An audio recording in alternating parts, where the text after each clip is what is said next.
Iyon, araw nga ng linggaw at tayo papasaw kahit maulan. Nagsasakyan nga muna ako at hindi makakapaglakad, mababasa ang brief.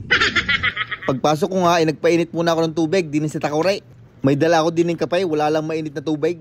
Nagpalit nga muna ako habang iniintay umirit ang Takuray. Anong pagkakagwapa oh? At iyon, bumirit na nga si Takuray.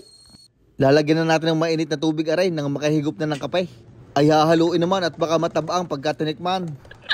Kasarap ng kapay, lalo kung may pandesal at saka rinaw. Ay siya, tayo magsimula na. Kahapon nga ay nagawa ko ng mixture ng turkey bacon. Ari bago namin product na ilalabas. Kahapon nagprito ako ng kaunti ay masarap naman. Kaya ngayon ay sa smoker ko rin lulutuin para may smoky flavor at mas masarap. At para magamit ko na din na rin bigay ni boss, wireless meat probe. Nabili daw niya rin sa Costco kahapon. Ay baka nakasale kaya binili. Iyan ang itsura, dalawang meat probe. Bago ko nga magamit aray, kailangan ko munang i-connect din sa tablet. In-scan ko lang yung QR code at dinownload ko na yung app. Ay kaya pala hindi nagana ay may plastic rin dalawang probe, kailangan tanggalin. Iyon, gumana na. Ay bago ko nga itusok aray, kailangan ko munang linisin. Gayon sadya, pag may itutusok ay kailangan linisin. Bale sinukat ko nga muna din sa labas kung saan ang gitna bago ko tinusok.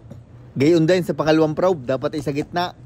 Iseset natin ang target temperature. Ang turkey ay kailangan lutuin ng 74 Celsius. Kung sa Fahrenheit naman ay 165 Fahrenheit. Parehas lang pag magluluto kayo ng manok, gayon ang temperature. Ay siya, isasalang ko na rin din sa smoker. Dini ko nilagay sa pangalawang palapag at dini maganda ang luto. At para umusok, kailangan maglagay ng kahoy.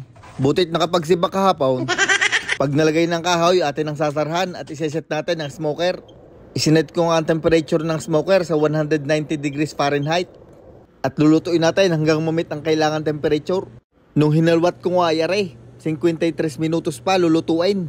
Kasi minsan ay mas matagal pa diyan, depende sa init ng smoker. At habang nakasalang nga yung ating turkey bacon, ay nagawa muna ko din ng sausage.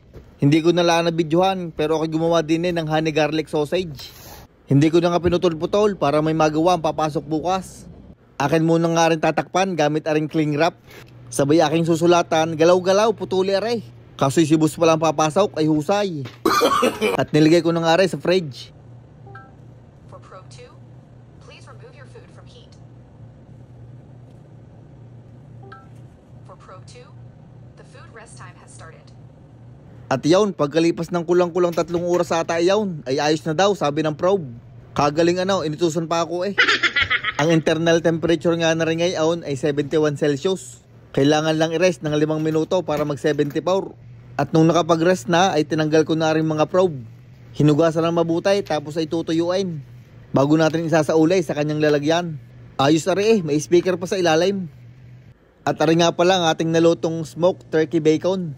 Ipapa-cool down lang aray tapos ay bukas ay pwede nang i-slice. Abay atin muna titikman bago itagaw. I-check natin kung masarap, ako'y kukurit lang na kaunti. Aba ay malasa. Lalo siguro pagka aray pinirito pa parang bacon. Ilalagay ko na aray sa walk-in fridge at sila nang bahala din ni bukas. At ako naman ay gagayak na at tapos na ang aking duty. Uuwi muna si Kokay sa kanyang planeta. Iyon, hanggang din na lang ang bidyong aray. Maraming salamat sa inyong palaging panonood. Ay huwag niyong kakalimutan mag-like, share, comment, and follow. Ay baka bukas ay 300k na tayo. Shout out kay Doris Mercado Kapalit, kay Edward Canlas ng Los Baños, Laguna, kay Ian Dwight Balbuena, kay J. Ray Mores, at kay Mark De La Cruz ng Santiago, Isabela. Maraming salamat mga idol at mag-iingat kayo palagi.